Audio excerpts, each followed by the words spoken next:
This is the third part of a four-part series on cities that I found in linear alignment in the United States. When I was living in Oklahoma City several years ago, during the time I was waking up to all of this, I identified several linear alignments while looking at a map on the internet of the region. I am showcasing these linear alignments in this series. For the purpose of this series, each part will be a snapshot of whatever longer alignment this represents, and complete in itself. Also, let's see how many county seats we encounter on the alignment. My name is Michelle Gibson. Clovis is the county seat of Curry County in eastern New Mexico. I lived in Clovis for 5 years between 1989 and 1994, moving there literally right after I got married. I graduated from college on June 3rd of 1989, got married on June 10th, and left Maryland for New Mexico on June 11th. My in-laws lived in Hereford, Texas, which is also on this alignment, and since my husband was a military retiree, we ended up in Clovis because of Cannon Air Force Base. This is interesting to me because I am looking at Clovis with very different eyes now than I did when I lived there 30 years ago. I didn't really like living there. It was flat, stark, and boring to me. It was really hard to make new friends. People were friendly, but it was hard to get into social circles there. So now, like everywhere else I look, when I see historic photos of the grand architecture that was there, like the Quivira New Santa Fe Hotel Clovis, one of the Harvey House hotels, a chain that was founded by Fred Harvey in 1876 to cater to the growing number of train passengers. I see the architecture of the original advanced civilization of North America, instead of the depressing impression I have in my memory of the flat, dusty landscape and the rundown-looking buildings that I remember from when I lived there. Oasis State Park is located south of Cannon Air Force Base and southwest of the city of Clovis.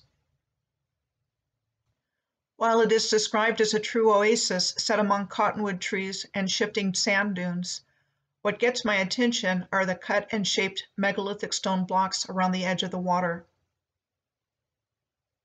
Blackwater Draw is located between Clovis and Portales on Highway 467, 1 mile north of Oasis State Park. It is described as an intermittent stream channel and an important archaeological site that was first recognized in 1929 by a local man named Ridgely Whiteman, with Blackwater locality number 1 being the type site of the Clovis culture. The Clovis culture is called a prehistoric Paleoamerican culture of the first cultures that inhabited the Americas, dating back 13,000 to 11,000 years BP, or before present, and characterized by the manufacture of bone and ivory Clovis points, which were characteristically fluted projectile points. We are told the Blackwater Draw location was a place where generations of the continent's earliest inhabitants camped and hunted for mammoth, camel, horse, bison, saber-toothed cat, sloths, and dire wolf. There are also what are called sand dunes or sand hills around Oasis State Park and Blackwater Draw. I have long suspected there is enduring infrastructure underneath places in the world with sand dunes, like these in Saudi Arabia's Empty Quarter, which I found out about by tracking in alignment. While we are here, let's see what else is in Portales before going back to Clovis. Portales is located 17 miles or 27 kilometers from Clovis. Portales is the county seat of Roosevelt County. This is the Roosevelt County Courthouse and Jail, built by the Works Progress Administration, we are told, and completed in 1938. And said to have been designed by Clovis architect Robert E. Merrill and built in Art Deco style. Robert E. Merrill was also given the credit for the Curry County Courthouse in Clovis, said to have been built in 1936. over the site of the preceding Curry County Courthouse, which was said to have been built in 1910 by the J. Sterling Marsh Manufacturing Company. The main campus of Eastern New Mexico University, or ENMU, is located in Portales, with construction said to have started in 1931 and completed in 1934.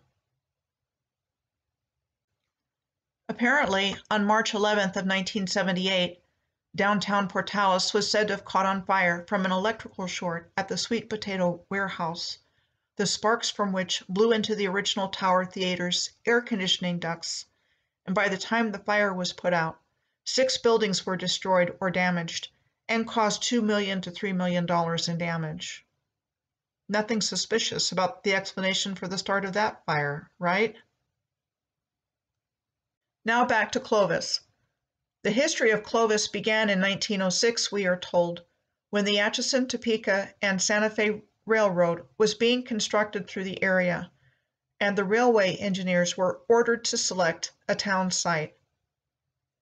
The story is the city was named by the station master's daughter, who was studying at the time about Clovis, the king of the Franks, and believed to be the founder of the French Merovingian dynasty in the 5th century AD. The city of Clovis was incorporated in 1909. The Marshall Junior High School building is still in use today and was said to have been constructed in 1936 as part of Franklin Roosevelt's New Deal Public Works Administration. This is an historic postcard of the old Clovis High School building, for which I can't find any information about. Robert E. Merrill, the local courthouse architect, was also given credit for designing the Hotel Clovis, an Art Deco building said to have opened in 1931. The hotel has been closed since 1983, and renovation plans to turn the building into apartments and commercial space has not come to fruition. The story and appearance of the Hotel Clovis on the left is a lot like that of the Hotel McCartney on the right in Texarkana, which was said to have been built in 1929 and abandoned in the mid-1970s. The main street of Clovis is paved with bricks. We are told the first patent for paving brick roads was obtained in 1889 by Mr. Mordecai Levi from Charleston, West Virginia, after which time we are told thousands of brick-making companies sprang up in the late 1800s and early 1900s to meet the demands of the millions of bricks needed to pave thousands of miles of streets throughout the United States. I did some research about the U.S. Patent Office on the subject of prism pavement lights a while back. Information about things being patented that were actually already there led me into wondering if, for example, the historical U.S. Patent Office played the same role as the Smithsonian Institution in covering up true history. This is the old U.S. Patent Office, said to have been built between 1836 and 1867, with this image of it said to be circa 1846. Today, the old patent building houses 2 Smithsonian Institution museums, the National Portrait Gallery and the Smithsonian American Art Museum. We are told that the original designer of the building, in the Greek Revival design, Robert Mills, was removed for incompetence in 1851, and that the building was eventually completed under the direction of the Dean of American Architecture during that time, Thomas U. Walter, in 1867, which was 2 years after the American Civil War ended.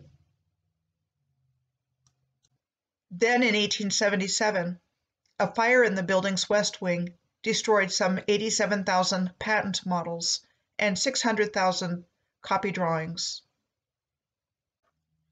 This is said to be a picture of one of the old patent office's model rooms between 1861 and 1865, all of the years of the American Civil War.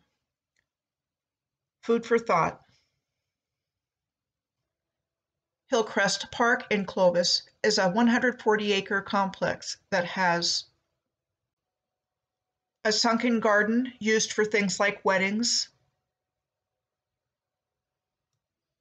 and has a zoo that is the second largest in New Mexico. We are told the stone features of Hillcrest Park were the result of a Works Project Administration effort in 1935. One more thing to share before I leave Clovis. Clovis was planned to be the center point of a national supergrid and become a renewable energy hub. The project, called Tres Amigas, was planned to link three discrete North American electrical grids, the Western, Eastern, and Texas interconnections, on state-owned land slightly north of Clovis. Clovis was the planned location for it because it is where all three grid systems meet. To my knowledge, this project has never come into being. The next city on the alignment is Hereford, the county seat of Deaf Smith County in Texas. Hereford was founded in 1899, we are told, after the Pecos and Northern Texas Railroad was incorporated in 1898 to construct the railway between Amarillo, Texas and Farwell, Texas at the Texas-New Mexico state lines.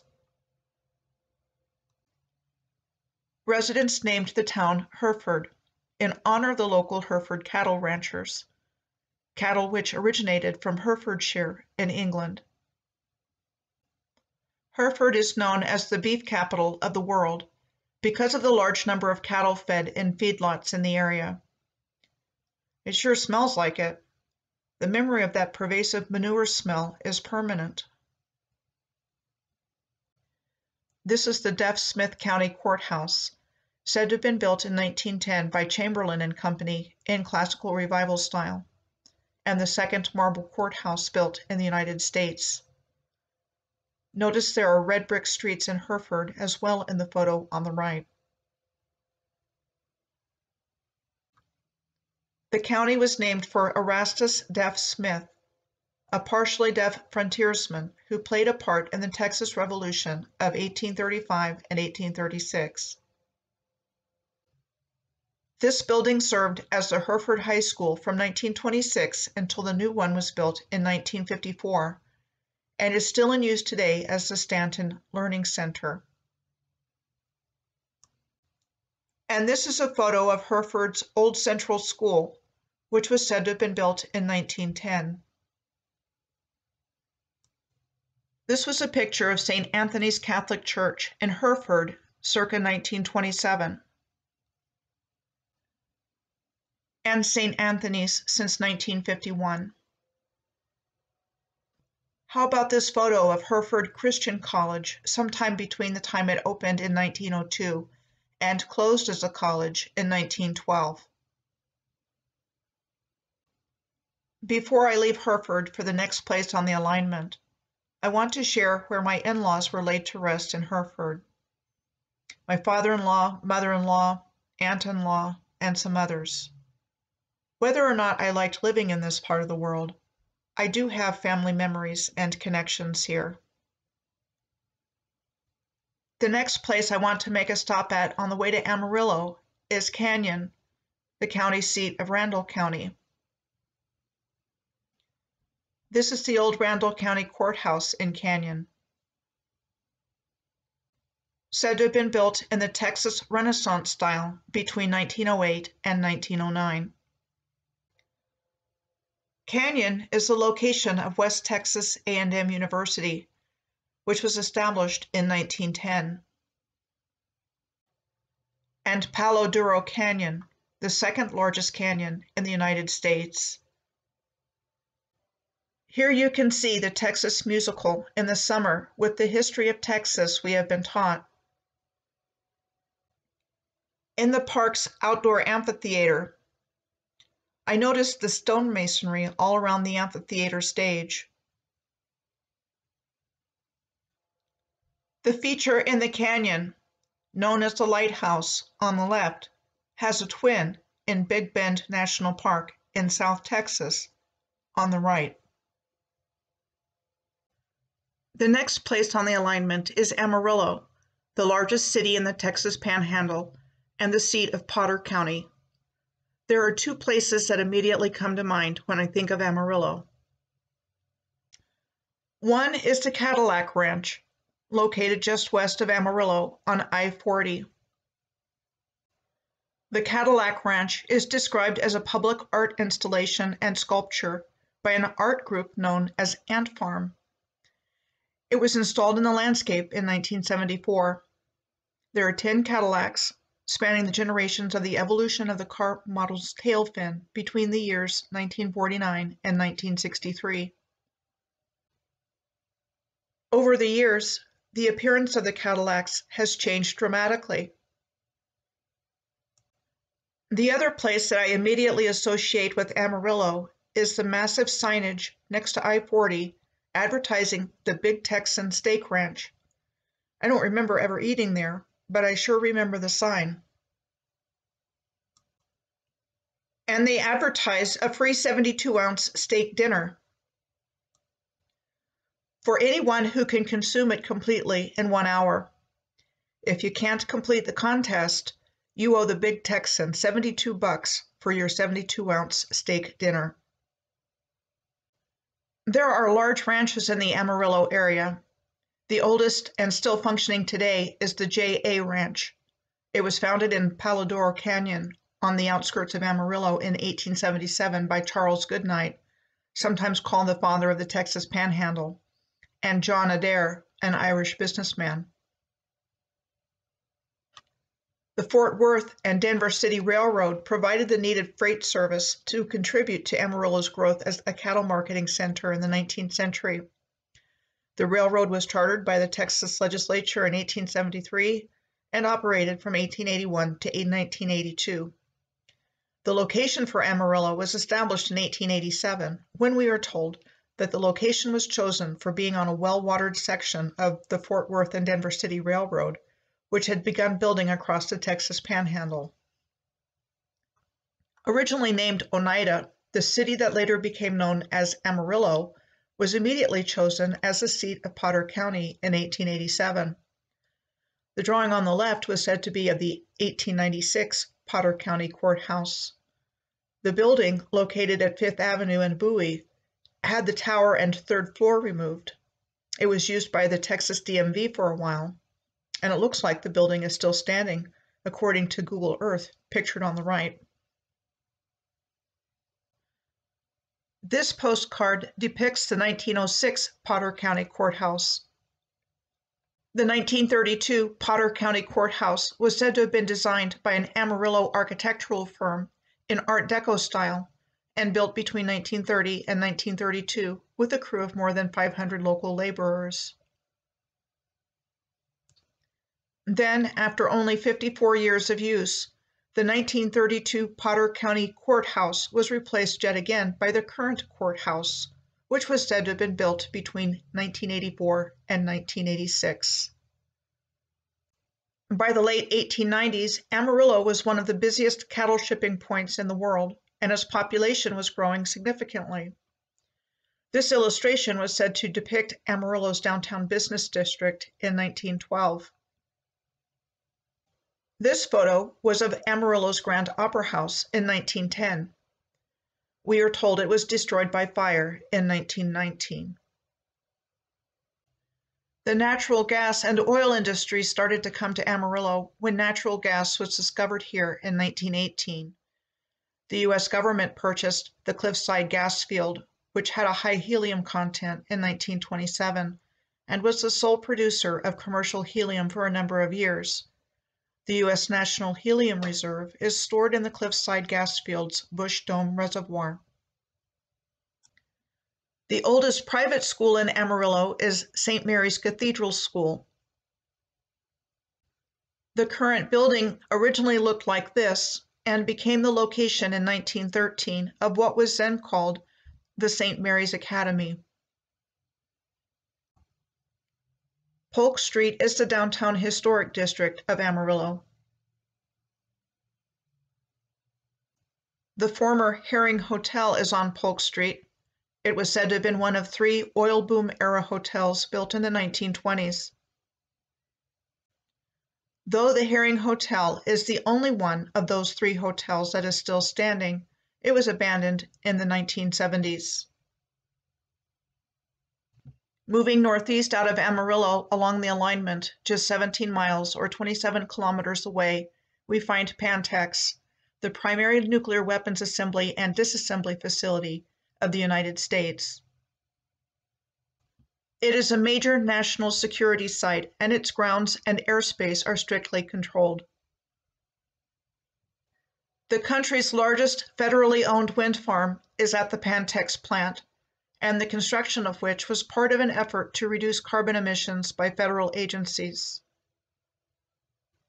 It is significant to note that there are so-called wind turbines all across the landscape of the Texas Panhandle along I-40. I have serious doubts as to these turbines being powered by wind, and suspect some other kind of energy technology powering them. I've watched them, and the turbines seem to turn at the same speed regardless of whether or not the wind is blowing. Just my opinion, but I wonder about what is really going on here. As well, I have encountered their presence on alignments I have tracked all over the earth. The next city on this alignment is Pampa, the seat of Gray County in Texas. Pampa was founded in 1888 on the Santa Fe Railroad line. And we are told that in 1892, received its current name for the location's resemblance of the surrounding prairie lands to the Pampas in Argentina. We are told the Texas Panhandle oil boom spread to Pampa, and that the city showcased its newfound wealth with elaborate downtown construction with Beaux-Arts architecture. Still functioning as Pampa's main fire station on the top left, the central fire station was said to have been built in 1919. What is interesting to me is that I have found basically the same architectural idea in the design of firehouses in very different places around the world, like the one in the city of Birmingham in England in the top middle, the fire station in the small town of Jerome in Arizona's Verde Valley near Cottonwood and Sedona on the top right, and on the bottom left, Honolulu's Palama Fire Station on the Hawaiian island of Oahu, and a fire station in New Zealand in the South Pacific Ocean on the bottom right. The Pampa City Hall was said to have been constructed in 1930 at the center of the $1 Million Row.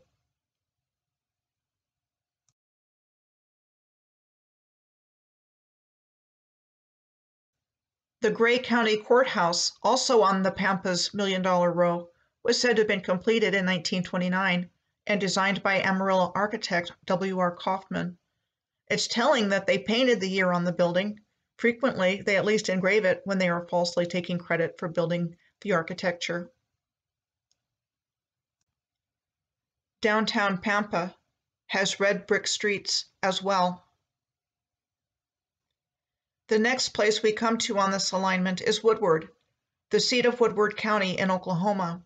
Woodward was on the last linear alignment from Monroe, Louisiana to Lamar, Colorado. And I also know it to be on a major grid alignment with Edmonton, Denver, Dallas-Fort Worth, and Houston. Woodward was on the Great Western Cattle Trail, and the town was established in 1887 after the railroad was constructed there, we are told, to ship cattle to eastern markets. Woodward lies in an oil and natural gas area on the shelf of Oklahoma's Anadarko Basin, the largest producer of natural gas in the United States, and within which the huge Panhandle Hugoton gas field is contained, one of the world's largest known natural gas fields in Kansas, Oklahoma, and Texas.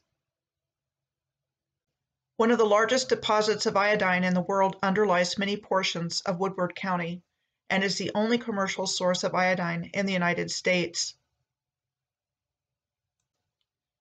Woodward is a commercial hub in northwestern Oklahoma. Agriculture, oil and gas, and manufacturing all contribute to Woodward's economy.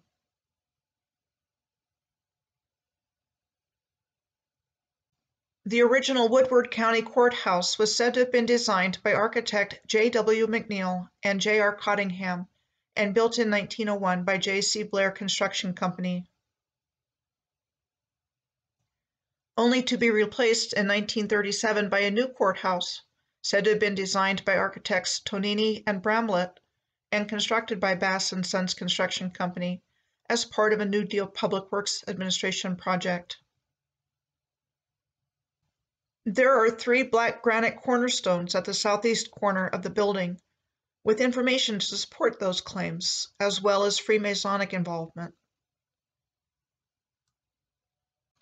It is important to note that the Scottish Rite Temple in Guthrie is one of the largest in the world, said to have been built in 1919 in Classical Revival style, and recognized as a center of state-level Masonic activities and functions since 1923.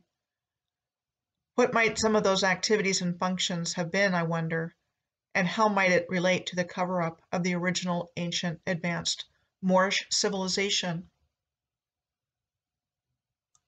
Just for point of reference, Guthrie is located 116 miles or 187 kilometers southeast of Woodward. The next city I'm going to look at on this alignment is Wichita, the largest city in Kansas and the county seat of Sedgwick County. We are told the city of Wichita started out life as a trading post on the Chisholm Trail in the 1860s, which was established to drive cattle from ranches in Texas to Kansas railheads, and was incorporated as a city in 1870. The old Cowtown Museum is located next to the Arkansas River in central Wichita. Established in 1952, it is one of the oldest open-air history museums in the central United States, with 54 historic and recreated buildings on 23 acres of land on the original Chisholm Trail. I'm going to call this the John Wayne version of history, the false historical narrative that we have been indoctrinated in from cradle to grave. Among many other examples from Hollywood and the entertainment industry, famous Western movie stars John Wayne and Roy Rogers were Shriners.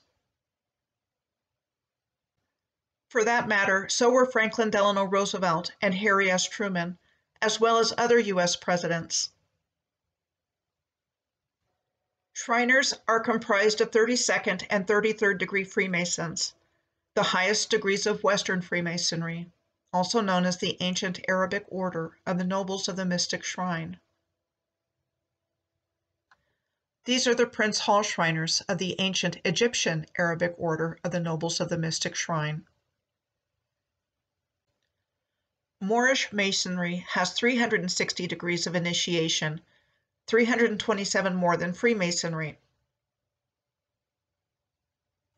Fort Independence in Boston Harbor was the location where Prince Hall and 14 other Moorish men were initiated into the British Army Lodge 441 of the Irish Registry, after having been declined admittance into Boston's St. John's Lodge.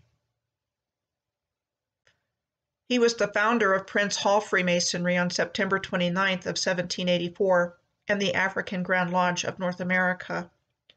Until Prince Hall found a way in, Moorish Americans were denied admittance into Freemasonry. Moorish Masonry is based on Moorish science, which also includes the study of natural and spiritual laws, natal and judicial astrology, and zodiac masonry.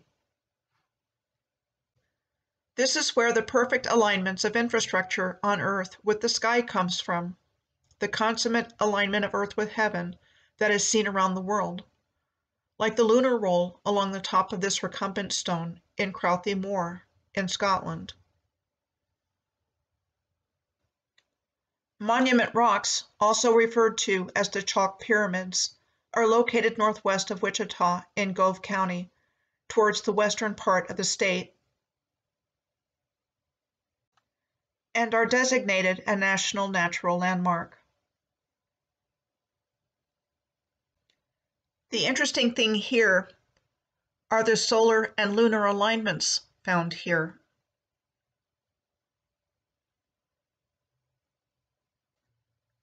Mushroom Rock at Mushroom Rock State Park, northwest of Wichita, looks a lot like the rock formations on the moors of Great Britain, like this one in the North York Moors National Park in northern England. Same thing with Rock City at Minneapolis, Kansas, slightly northwest of Wichita, which also looks like rock formations that you find at North York Moors Park in England, was the memory of the Moors in Britain retained in the name of what is otherwise defined as a tract of open, peaty wasteland, often overgrown with heath, common in high latitudes and altitudes, where drainage is poor. So to get back to the cover-up of the Earth's true history by the John Wayne version of history, I'm going to take a look at the Keeper of the Plains, a 44-foot or 13.5-meter high statue. Situated where the Big and Little Arkansas rivers join together in downtown Wichita, where we see more of the snaky S-shaped river bends I talked about in the last part of this series, which I believe is signature infrastructure of the ancient advanced Moorish civilization. It strikes me that the statue is erected on top of what looks like ancient megalithic masonry to me. This is a river walk along the Arkansas River in downtown Wichita, with megalithic masonry that people walk on by every day, without even noticing it for what it is. I know I didn't notice it until I tuned into it, and that was just 5 years ago when I was in my early 50s. Then I started seeing it everywhere. I still do. The Scottish Rite Temple in Wichita was said to have originally been constructed in the Romanesque architectural style for the YMCA in 1887 and 1888, and that it was sold to Scottish Rite Freemasons in 1889.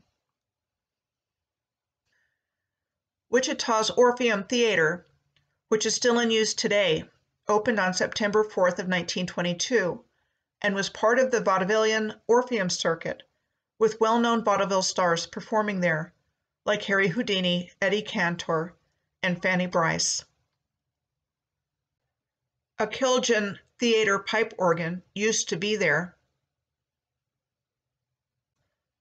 There are Orpheum theaters still in existence all across the United States, and I even found one on the island Republic of Malta in the town of Gezira, near the capital of Valletta.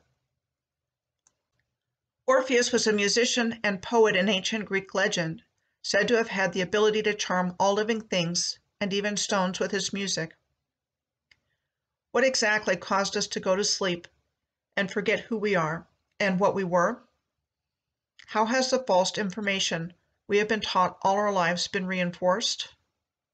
Why would this be important to whoever was responsible for removing the ancient advanced civilization from our collective awareness to begin with? We are told that the Wichita lived here historically. At what point did they and other indigenous people go from being highly advanced to the hunter-gatherers we are taught lived in North America? Was the memory of the ancient Washita Moors in North America retained in the naming of this place as Wichita, like that of the Moors in Great Britain? I believe so. The last place I'm going to look at on this alignment is Kansas City, the third largest city in Kansas and otherwise known as KCK. It is the seat of Wyandotte County. Kansas City in Kansas is situated at Caw Point, a junction of the Missouri and Kansas rivers, and a place where Lewis and Clark stopped and camped in 1804.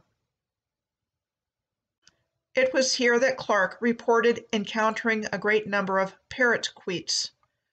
The now extinct Carolina parakeet inhabited much of what became the United States at that time.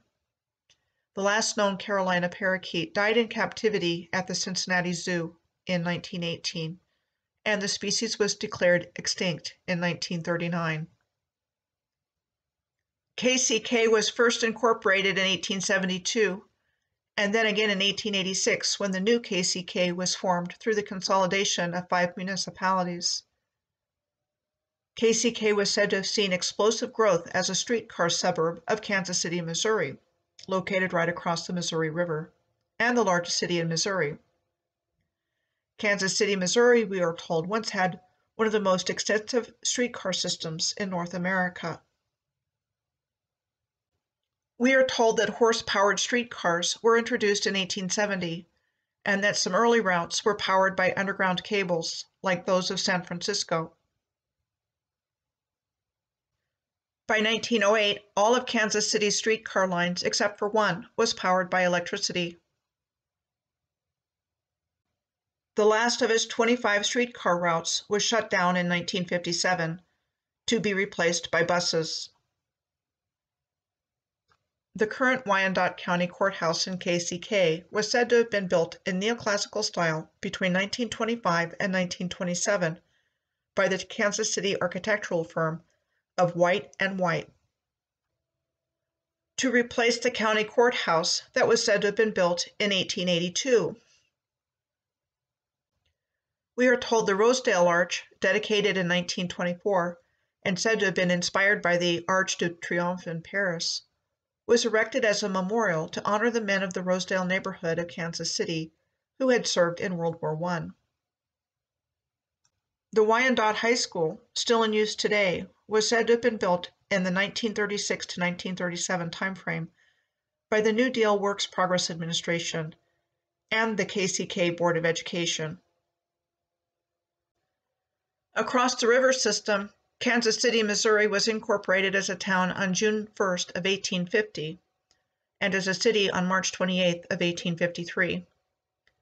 The territory around the confluence of the Missouri and Kansas rivers was deemed by the founders as a good place to build settlements. Noteworthy architecture on the Missouri side of Kansas City includes the Liberty Memorial, the National World War I Memorial and Museum, said to have been built in 1926 after a group of 40 prominent Kansas businessmen decided to form an association to create a memorial to those who had served in the war.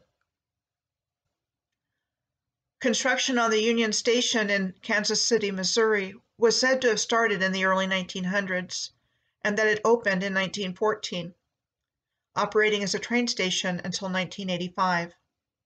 Today it features exhibits, movies, restaurants, and a science center. Like the current Wyandotte County Courthouse, the Nelson Atkins Museum of Art was said to have been designed by the architectural firm of White and White, with groundbreaking for the building occurring in July of 1930, and the museum opening to the public in December of 1933. The United States Courthouse and Post Office, still standing today, was said to have been built in the late 1930s as one of the last of Franklin Roosevelt's New Deal programs. The new courthouse replaced the old post office and custom house on the top left that once stood at 8th and Grand Boulevard on the bottom right in Kansas City, Missouri. I'm going to end this part of the series here. Every city that I have looked at on this alignment is a county seat, with the exception of Kansas City, Missouri. And in all three parts of this series, there were only two places of all the cities in linear alignment that I have looked at that were not county seats: Ponca City, Oklahoma, and Texarkana, Texas, though Texarkana, Arkansas was, and those two cities share a huge federal building which straddles the state line that runs between the two cities.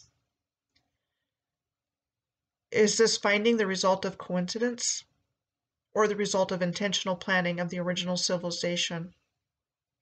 I land hard on the side this was all the result of intentional and precise planning, and not the random, haphazard process our historical narrative would lead us to believe. In the next and last part of the series, I'm going to switch over to looking at a linear alignment of major cities between San Antonio, Texas, and Buffalo, New York.